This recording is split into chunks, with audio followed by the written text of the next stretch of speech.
Good YouTube, Quinn Wade coming to y'all with that instant playoff basketball analysis on Analysis Playground on YouTube exclusively on there forever.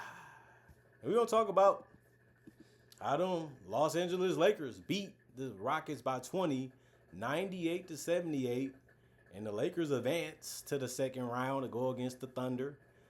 Lakers won the first quarter 23 to 18. Second quarter they won it 26 to 13. Third quarter they won it 24 to 22. And then the fourth quarter the Lakers won it 27 to 23. And the Lakers got it done. So it was a tough game throughout it, but they figured out a way to create some distance. They figured out a way to keep it. And they was able to close out the game and win a lot more easier than they probably thought that it would be. LeBron, 37 minutes, 28 points. He went 10 to 25 from the field, 2 of 5 from 3, 6 of 8 from the free throw line. You knew he had to do a lot for this team. The Rockets do match up well against them, and they can make things tough. LeBron is one of the best playmakers and scorers in the NBA history, one of the greatest players ever, without a doubt. He ended up doing multiple things for this team. He settled a lot for a lot of his scoring, a lot of his shots he was taking. You can say he could have took some better ones. You can see that he was trying as hard as he could. Didn't always work out for him in this one, but he still gave you 7 rebounds and 8 assists, gave you a well-rounded performance. He also had only 3 turnovers. Gotta like the fact he didn't turn it over that much in this one, and he did get rid of the ball very quickly. He let guys get the ball. He let guys play their game. He found guys early, and that's what he's been doing all season, and it's good that he was able to do it without turning the ball over a lot. He probably wasn't his most efficient from the field. He missed a ton of shots. He took the most shots by 10, but somebody had to do it without having Luka out there. Him and Reeves are the only ball handlers. So when you handle the ball, you're going to see opportunities come up. It's up to how you want to put it in the basket, and all you can try to do is put it in the basket. Don't mean you're going to make it. So not the most efficient game from LeBron, not the most dominant game from him. But what do we expect for a 41-year-old? He played as hard as he could. He did the most he can, and he ended up having a solid game still. 1 offensive rebound, 2 personal fouls, and a plus 26 and plus minus. Rui, he got that jump shot on lock. 5 of 7 from 3. The pull up is just really money for him, and he has a lot of confidence in that shot. He also finished 8 of 15 from the field, making the 2-pointers help as well. He had 21 points. He went and got 6 rebounds, 2 assists, no turnovers, a block, 1 offensive rebound, 2 personal fouls, and a plus 20 in plus minus. DeAndre Ayton, 28 minutes, 7 points, 2 of 6 from the field, 3 of 7 from the free throw line. He missed a lot of shots and a lot of opportunities. Definitely should have been a double-double night for him, but he still gave you 16 boards. That was the most on the team. That was game high. He also had 1 assist, and he also was able to also give you 1 block. So not the greatest game offensively from him, but he still held it down in the middle. He had 3 offensive rebounds. He did get 5 personal fouls. That's why he finished with 28 minutes.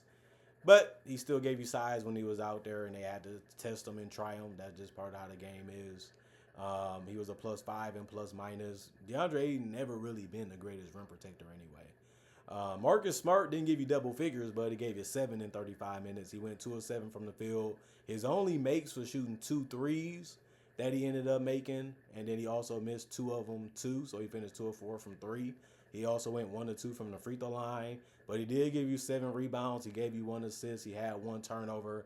He had 2 steals. That ended up being the most on the team. He also had 2 blocks. So you know he's going to play hard. You know he's going to compete. That's something you're not going to argue about or fight about with him. But his shot making wasn't really there in this one. He had 1 offensive rebound, 1 personal foul, was a plus 25 and plus minus. Then Austin Reeves, you know, he was getting to the basket. He didn't get to the free throw line as much as he did in the other game, but he still gave you 15. He went 7 to 14 from the field. He missed every single 3 again. He went 0 of 4 from 3, and then he also made his only free throw. So he didn't give you a great game. He gave you a good one because he only had 2 assists. He also got 2 turnovers, so that kind of canceled each other out. He also had 3 rebounds. He did get 3 blocks. As funny as that's going to sound, That was game high for the Lakers. You don't see him do that every game, but it happened in this one. They tried him and he was able to respond well, but he did still get 3 personal fouls and was a +3 and plus minus. Jake LaRavia played 16 minutes. He had 7 points. He went 3 of 8 from the field, 1 of 2 from 3. He did have 5 rebounds. That ended up being the most off the bench. He had 2 turnovers and a block, 3 offensive rebounds, 2 personal fouls, and was a +2 and plus minus. Dalton Connect, 3 minutes. He missed his only shot, and it was a 3-pointer. He had 1 rebound, no turnovers, no personal, was a -6 and plus minus. Thero played 3 minutes. He made his only shot as well, but he did also miss both of his free throws. Going 0-2 from the free throw line, he had 1 rebound, no turnover. His rebound was offensive. He had 1 personal foul, was a -6 and plus minus. Jackson Hayes, 17 minutes. He had 5 points. He ended up making his shot near the basket, but he also went 3 or 4 from the free throw line. He's fast, he's quick, but you still want to get a block. You still want to make sure he don't get it easy. So try to send him to the free throw line. Makes sense. It's always been that way in the NBA. 4 rebounds, 1 assist, 1 turnover, 1 block, 2 offensive rebounds, 2 personal fouls, and a +21 and plus minus. Luke Kennard played 29 minutes. That was the most off the bench. He went cold again in this one. He only gave you 3. He went 1 of 6 from the field, 1 of 2 from 3. And that was his only make, was that 1 3-pointer. So not the game you was expecting from him when it came to getting buckets. But he still got 3 rebounds, 3 assists, only 1 turnover, and still his decision making still was good. Even his shots he was taking wasn't terrible. He just wasn't making them. He had 2 offensive rebounds, 1 personal foul, was a +22 and plus minus. Nick Smith Jr., 3 minutes. He went 1 of 4 from the field, 1 of 2 from 3. That's all he was able to do, but he did have no turnovers, no personal foul, was a -6 and plus minus. Bronny James played 3 minutes. He missed his only shot, which was a 3. But he still gave you 1 rebound, 1 assist, no turnovers, and a steal. His rebound was offensive. He had no personal fouls and was a -6 and plus minus. You look at the Houston Rockets, they didn't play really that great at all. But they did give the Lakers some trouble defensively throughout the game. But the Lakers were able to figure it out better than the Rockets were. Jabari Smith Jr. had a bad game. They needed him to be huge for them in this one to give them a chance to win.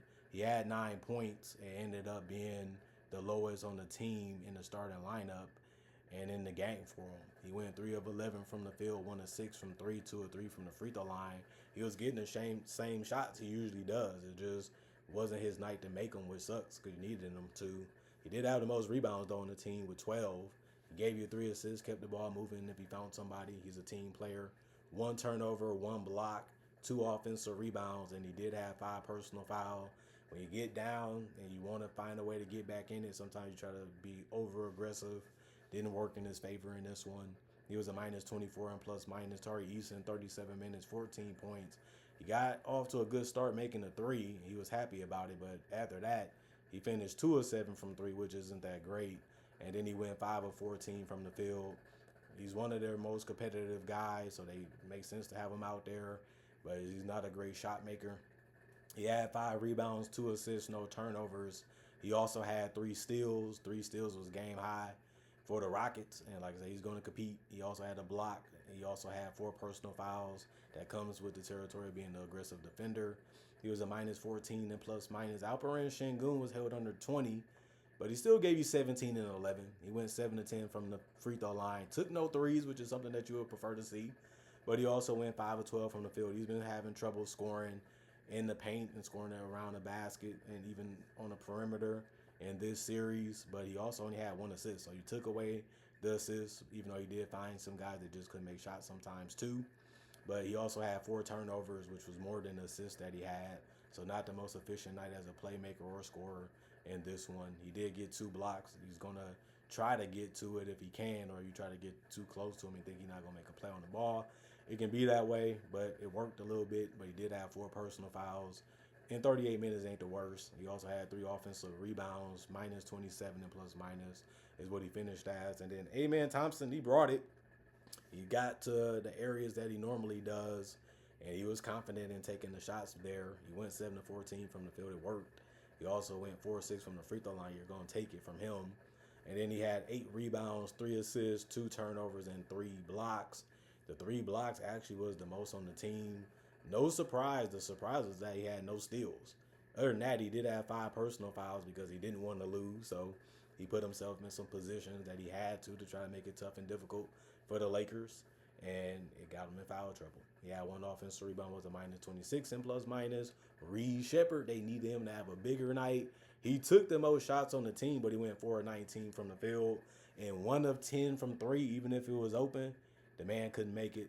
He also went 1 of 1 from the free throw line. They wanted him shooting. They wanted him taking them shots, and it worked out because he wasn't making them, no matter where it was on the floor. He had 1 assist, 1 turnover, 2 steals, and 2 blocks. He gets those type of numbers, and it's because he does see the openings, he sees the chances, and he will take them. And it worked out for him a little bit in this one. He did only have 2 personal fouls in 36 minutes. You like that? And he was a minus 24 in plus minus. Dorian Finney-Smith, 8 minutes. He went 0 of 2 from the field. He misses only 3. He had 1 turnover, 1 personal foul, and was a minus 13 in plus minus. Jayshawn Tate, 6 minutes. He ended up going 1 of 3 from the field. And then he ended up going 0 of 2 from 3. They needed those to go down. Didn't happen. So he finished with 3 points. He went 1 of 2 from the free throw line. He had 3 boards, no turnovers, no personal fouls. It was a plus 10 and plus minus. Clint Capella, 2 minutes. He made his only shot. He got a board, no turnovers.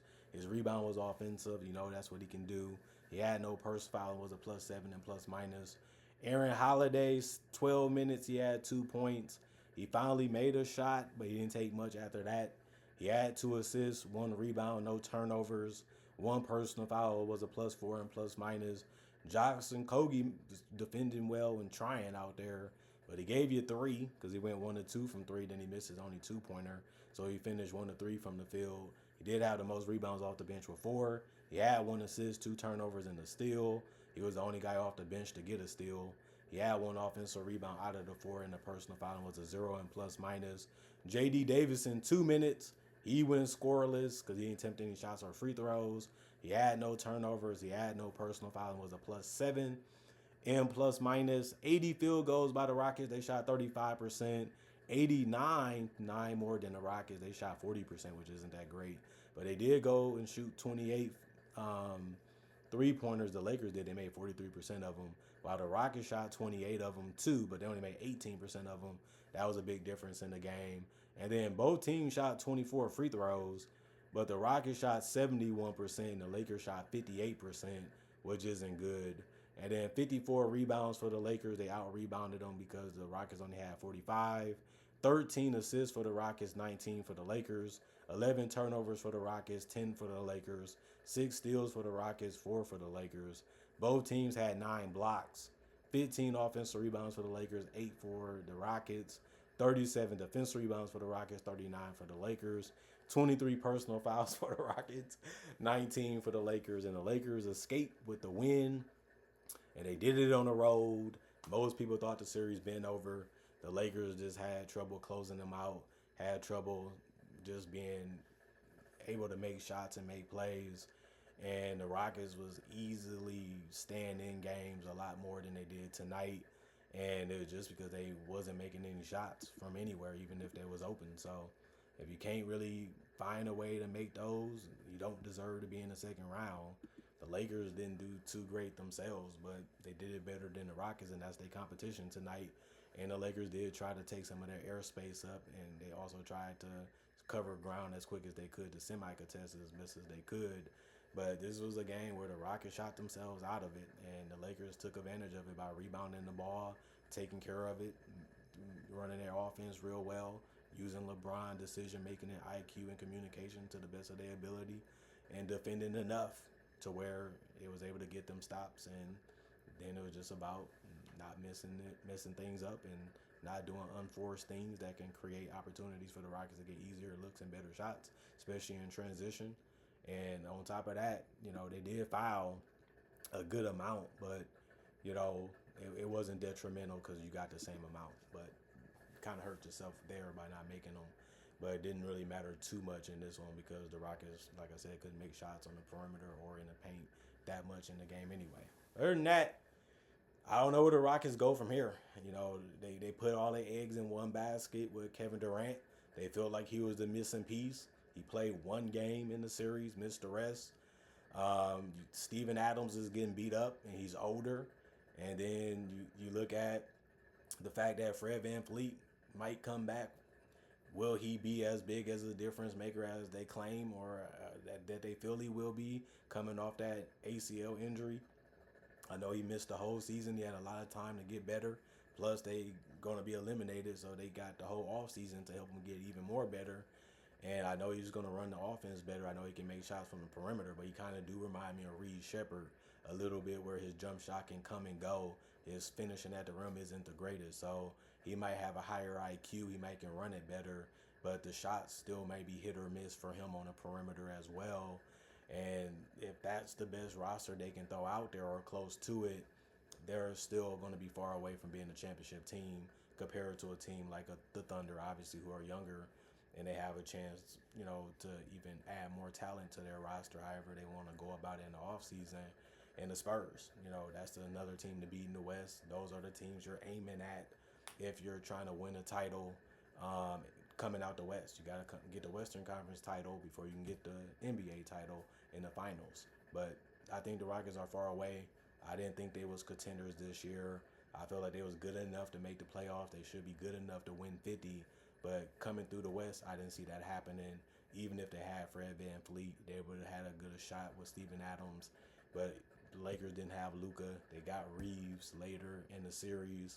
And I think that the Lakers still could have won this series if they had Luka. I don't think the Rockets had an answer for Luka.